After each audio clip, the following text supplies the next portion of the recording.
Bildi priekšā. Krāsaini dzīves kamoliņi, rosīgas rokdarbnieces, diskusijas un nepārtraukts radošs mācību process. Kuldīgas novada muzejā sapulcējušās teju 40 rokdarbu entuziastas no visas Kurzemes.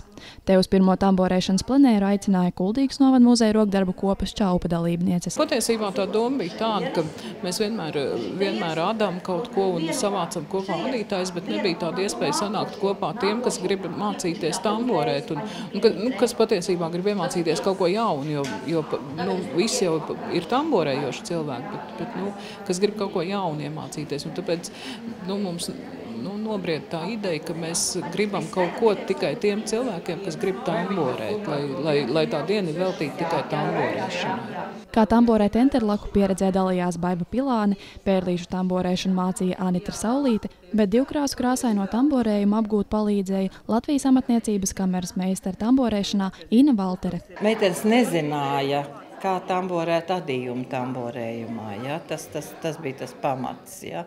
Kā tamborēt parastajā tamborējumā krāsaino, to meitenes zināja, bet kā adījumu tamborējumā, to mēs šodien ņēmām. Ja?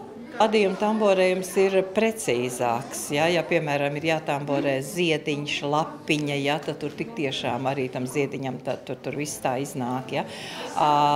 Parastajā tamborējumā viņš tur nobīdās mazlietiņu, un tad tur tādi kripucīši parādās un tā, bet adījuma tamborējumā viss ir tāds gluds un smuks. Es mācu tamborēt ar pērlītēm.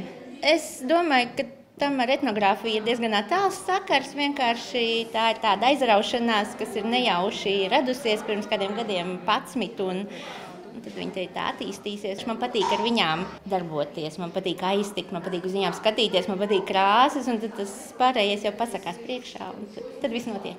Plenēra dalībnieces bija sadalījušās 3 darba grupās, lai katra varētu apgūt katrs pasniedzējs mācīto. Dalībnieces priecājās par iespēju apgūt ko jaunu, kā arī atjaunot aizmirstās prasmes. Vide jauna, cilvēki jauni un daudz jaunu, ko iegūst viens no otra. Tāpēc, ka tu nekad dzīvē nevar iemācīties visu. Vispār rokdarbi patīk. Vairāk es adītāji, bet gribas iemācīties ar labu tamborēt. Šobrīd mēs veidojam pērlīšu telefonu maciņus. Ar pērlītēm. Vispār būs iespēja visas sakrātās pērlītes izmantot.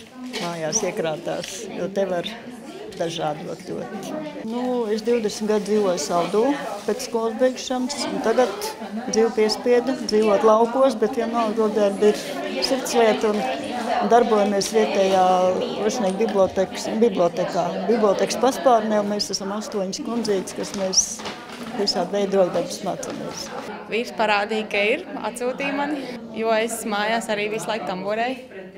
Un viņam likās, tas varētu būt man interesanti. Katram ir savs redzējums uz rokdarbiem, un katrs var parādīt kaut ko, ko vēl cits nav redzējis. Un šitā satiekoties, tad var kaut kā no apģērbā redzēt, kas ir kādam uztaisīts, un tad, man ar tādu vajag. un tad top jauni darbi. Arī kuldīdzniecei Lidijai Petrevicei rokdarbi ir sirdslieta jau kopš bērnības. Viņa atzina, ka šāds plenērs ir lieliski iespēja paplašināt redzesloku un gūt jaunas iemaņas. Patreiz šobrīd ir pirmā nodarbība pērļošana, ar to es patiešām nebiju nodarbojusies.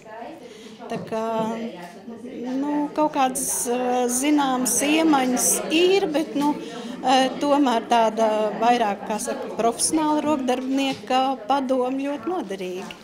Kuldīgas novada muzeja rokdarbu kopa Čaupa darbojas jau no 2011. gada. Tajā ir aptuveni 35 rokdarbnieces.